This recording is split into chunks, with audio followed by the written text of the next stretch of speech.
Okay, comes in this little pouch, and this is it. Looks simple enough. Here's the little gauge, and from seeing this in the Briggs Stratton and the Tecumseh manuals, it looks like all you do is place this on a running engine. You turn this out, this wire piece right here, and see the way this vibrates? When it vibrates, when you see it in its widest path and it stabilizes to its widest path, you pull it off the engine and you read the RPMs. And it also has down here, I believe it does frequencies. I'm not too sure about this down here. Anyway, before I start the engine, I'm going to read the directions, make sure I have this right, and we'll go through it together. Alright, the directions don't tell me much. It says directions for use. A vest pocket RPM meter that is compact, complete, and inexpensive. It will tell you the RPM of any piece of revolving machinery by transforming vibrations into revolutions per minute on a gauge that is simplicity itself. And it says here all we have to do is place it tightly on the outside case of a running motor. Turn the top part of the seismometer. It emits a piece of wire. When the wire is in the reasonable vibrations of the machine, it will show by vibrations. When the wire reaches the when the wire reaches the renaissance point of the RPM or frequency can be read. The upper scale shows RPMs and the lower scale shows cycles per second. So I guess you could use this if you have an electric motor also. To get used to it, try it on a motor with known RPM and adjust the seismometer to this scale. Reduction gears show a misreading.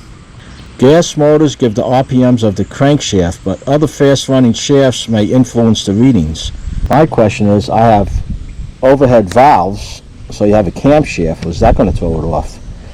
Also, I'm using it on a V-twin. After using the seismometer a few times, taking the RPM readings will be easy. If the top part has been turned heavy after having been used for a time, put a drop of thin oil into the brass wire loop after the brass wire has been turned out. Alright, I'm not sure if this is the best thing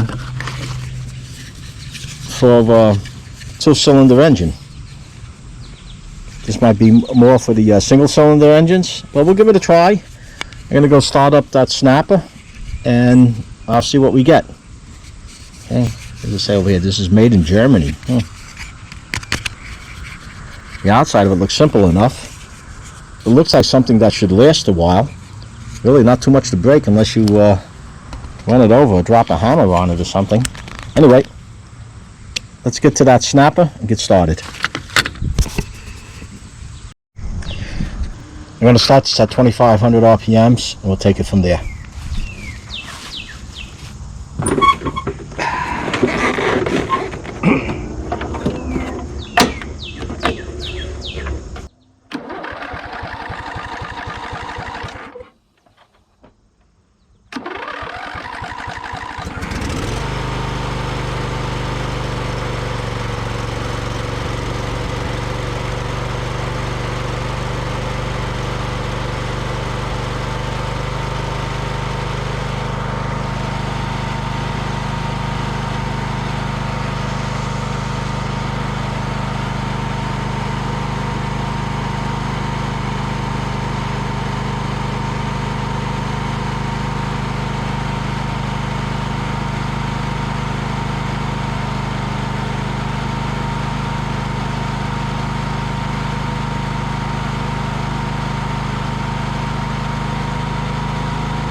Okay, from what I can see on this, we have 3,000, we have 4,000, there's 35 in the middle.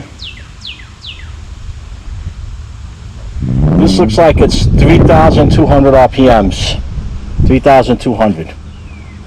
So I'm going to check on that. That might be high on this. I'm not 100% sure. I'm going to go inside and check the manual and see. And if it's correct, we don't have to do anything to it. This is a simple device. Looks like it should last for a while. I don't see anything that could go wrong with it unless you just drop a hammer on it, run it over. But if you're interested in getting one of these, I have the link to it down below. I also have something new on my channel. It's a storefront at Amazon. I put different tools in there, different parts for engines. You might want to take a look at that. I'll have the link to it down in the description. And if you found this video useful or entertaining or have any questions, let me know with your comments down below. Give it a like. And if you haven't done so already, subscribe. Hit that Joe Z button at the end of the video. And not to miss my new videos as I upload them, be sure to ring that bell. Until next time, stay safe.